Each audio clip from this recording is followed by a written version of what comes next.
ضلع جموئی کے تمام تر ذمہ دار علماء کرام و دانشوران قوم و ملت و دور و نزدیک سے تشریف لانے والے تمام بزرگوں،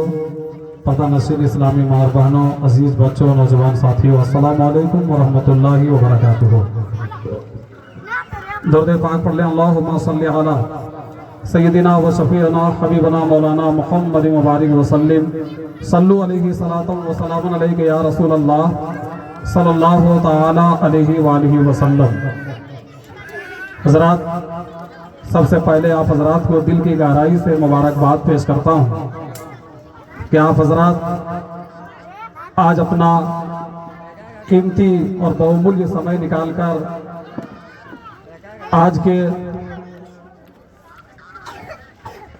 پاکیزہ اور پرنور محفل میں آپ حضرات تشریف لائے ہیں، جس محفل کا حقیقت میں کوئی جواب نہیں ہے کہ نہیں؟ بہت ساری محفلیں ہوتی ہیں، آپ حضرات جاتے ہیں، بڑھ چڑھ کر حصہ لیتے ہیں، لیکن حقیقت یہ ہے، یہ جو محفل ہے جس میں آپ حضرات تشریف لائے ہیں، یقین جانیے اس محفل کی آج کے وقت میں ہر گھر کی ضرورت ہے، ہر فرد کی ضرورت ہے۔ آپ نے جتنے بھی ذمہ دار اور پڑھا لکھا طبقہ جو آپ کے بیچ ہیں، چاہے وہ ہمارے علماء کی صورت میں ہے یا دانشور کی صورت میں ہے، سب سے آپ نے زبانی سنا ہوگا، اور ساری باتوں کا ایک ہی مقصد ہے، اپنے بچوں کو تعلیم یافتہ بنانا، اپنے بچیوں کو تعلیم یافتہ بنانا۔ الحمدللہ آج میں یہ بات فخر سے کہہ سکتا ہوں کہ ایک وہ زمانہ تھا جس زمانے میں انگوٹھا چھاپ لوگوں کی بھاری سنکھیاں تھی۔ جب کوئی پیپر بنتا اور جب سگنیچر کی باری آتی تھی، ہم لوگ نکاح پڑھاتے ہیں، جب جاتے ہیں نکاح پڑھانے کے لیے، تو اب تو الحمدللہ لڑکا لڑکی حتی الامکان اپنا نام لکھ لیتا ہے، ورنہ جو دولہا کی صورت میں 1.5 2 لاکھ 5 لاکھ روپیہ لے کے آتا تھا، وہ بھی اپنا انگوٹھا بڑھا دیتا تھا،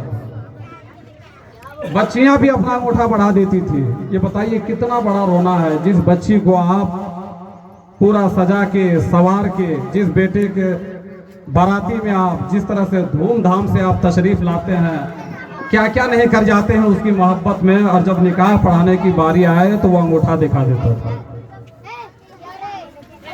اب سوچ سکتے ہیں کہ ہمارا معیار کتنا گھٹیا تھا،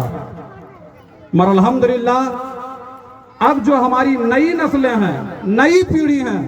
ہمارے علماء نے سب کو جگایا، دانشور نے جگایا اور لوگوں کو بتایا کہ علم وہ چراغ ہے جو آندھیوں میں جلتا ہے، علم وہ چراغ ہے جو آندھیوں میں جلتا ہے، علم وہ سکہ ہے جو ہر دور میں چلتا ہے۔ محبت سے کہتے ہیں سبحان اللہ۔ علم وہ سکہ ہے جو ہر دور میں چلتا ہے۔ تو حضرات آپ سے میں بھرپور گزارش کروں گا، وقت نہیں ہے، بہت ساری باتیں آپ حضرات نے سن لیا ہے، بس ساری باتوں کا ماحصل یہ ہے کہ اپنے بچوں کو تعلیم یافتہ بنانا ہے، اپنے بچوں کو پڑھانا ہے، لکھانا ہے، اور یہ اسی وقت ممکن ہوگا جب ہمارے پاس کوئی ایجوکیشن سینٹر ہوگا، یہ اسی وقت ممکن ہوگا جب ہمارے پاس پڑھنے لکھنے کا کوئی مکتب ہوگا، مدرسہ ہوگا، اسکول ہوگا، کوچنگ سینٹر ہوگا۔ جب تک اس کا قیام ہمارے پاس نہیں ہوگا، اس وقت تک ہمارے بچے پڑھ لکھ نہیں سکتے ہیں۔ تو میں آج کے اس خوبصورت اور سنہرے موقع سے دارالعلوم گلشن عائشہ کے جتنے بھی ذمہ دار حضرات ہیں، میں تمام ذمہ داروں کو دل کی گہرائی سے مبارکباد پیش کروں گا، خصوصیت کے ساتھ حضرت قاری تعظیم نعمانی صاحب، جو ایسے وقت میں جن کا ہاتھ بالکل خالی تھا، اور خالی ہاتھ ہونے کے باوجود بھی کم وقت میں، بہت جگہ دیکھتے ہیں کہ جب بچے فارغ ہوتے ہیں تب اس کو پگڑی باندھ کر اس کو دکھایا جاتا ہے کہ ہم بچے کو حافظ بنا دیے ہیں، مگر انہوں نے یہ فیصلہ کیا کہ پگڑی بعد میں باندھیں گے، پہلے بچے کو میں پڑھایا ہوں اور پھر وہ تبلیغ کی عدالت میں پورا قرآن سنائے گا، پھر اس کو پگڑی باندھا جائے، ہے کہ نہیں؟ تو یہ ضرورت ہے، ورنہ ہم لوگ محسوس کرتے ہیں کہ ہمارے بچے حافظ بن کے آ جاتے ہیں، گھر والے خوب اس کا استقبال کرتے ہیں کہ میرا بچہ حافظ بن گیا، پورے علاقے میں چرچا ہے، اور جو ہی رمضان کا مہینہ آتا ہے مصلی سے وہ بھاگ جاتے ہیں۔ تو یہ کہیں نہ کہ ہمارے بچوں میں یا ہمارے ذمہ داروں کی کمی رہی ہے۔ ہم نے اس ذمہ دار کو، ہمارے علماء نے اس ذمہ داری کو محسوس کیا اور کہا نہیں، پگڑی ہم باندھیں یا نہ باندھیں، بچے کو تعلیم یافتہ بنائیں گے، پگڑی نہ بھی ہو پھر بھی وہ بچہ کامیاب نظر آئے گا،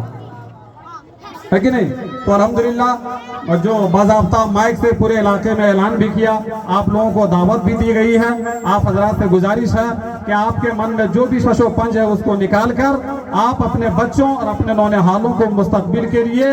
آپ ایسے ادارہ کو کھل کر سپورٹ کیجئے، اور وقت کی ضرورت ہے ہم اپنے آپ کو آگے بڑھیں، اپنے بچے کو تعلیم یافتہ بنائیں، ورنہ دوستو آپ نے دانشوروں سے، علماء سے سن لیا ہوگا کہ اگر ہم اپنے بچوں کو نہیں پڑھاتے ہیں تو آنے والا دن بڑا بھیانک ہوگا، چونکہ جو ہمارے اغیار قوم ہے انہوں نے یہ عہد کر لیا ہے، جو ہمارے غیر قوم ہیں، کہ وہ اپنے بچوں کو اب مہم چلا رہے ہیں، کہہ رہے ہیں کہ صبح سونے کے بعد، صبح سے بستر سے اٹھنے کے بعد اب تمہیں دھوپ نہیں جلانا ہے، اگر بتی نہیں جلانا ہے، کیونکہ اگر بتی اور دھوپ کی خوشبو صرف 1 گھنٹے تک باقی رہے گی، مگر تمہارے ہاتھ میں قلم ہوگا، تمہارے ہاتھ میں کاپی ہوگی، اور تمہارے پاس کتاب ہوگی، اور اگر تم پڑھ لکھ کر کامیاب ہو گئے تو اس کی خوشبو تم جیون بھر محسوس کرو گے۔ تو ضرورت اس بات کی ہے، جب دوسری قومیں بیدار ہو گئی ہے، میرے بھائیوں آپ بھی بیدار ہو جائیے، اور وقت کی ضرورت ہے، آپ اپنے بچے کے لیے بہترین کپڑے کا انتظام کرتے ہیں، بہترین کھانے کا انتظام کرتے ہیں، بڑی محبت ہے آپ کو اپنے بچوں سے، مگر اپنے بچوں کو اگر آپ تعلیم نہیں دیتے ہیں تو وہ سارے کپڑے بھی بیکار ہیں، ساری محبتیں بھی بیکار ہیں۔ انہی چند باتوں کے ساتھ مجھ کو کچھ کہنا نہیں تھا، کیونکہ قائد ملت، آبرو اہل سنت، آبرو ضلع جموئی حضرت علامہ ضیاء الرسول خان صاحب قبلہ غفاری، جو بہت مصروف ہونے کے باوجود بھی آج ہمارے درمیان تشریف لائے ہیں، میں ان کا دل سے شکریہ ادا کرتا ہوں، اور جتنے بھی ہمارے علماء کرام یہاں تشریف لائے ہیں، ہم دارالعلوم گلشن عائشہ کے تنظیم کی طرف سے ہم تمام علماء کا، تمام حفاظ کا، تمام ائمہ کا، اور تمام ہم دانشوروں کا میں شکریہ ادا کرتا ہوں کہ آپ حضرات تشریف لائے ہیں۔ آپ سے بس دلی گزارش ہے کہ اب آپ بیدار ہو جائیے، اپنے بچوں کے پیچھے پھول وقت دیجئے، اور اپنے بچوں کو تعلیم یافتہ بنائیے۔ حضرات آئیے بغیر کسی تاخیر کے، آپ نے لگاتار 3 روزہ، حالانکہ ہمارے پاس ٹائم نہیں ہے، آپ نہیں آئے ہوں گے یا گاؤں والے دیکھے ہوں گے،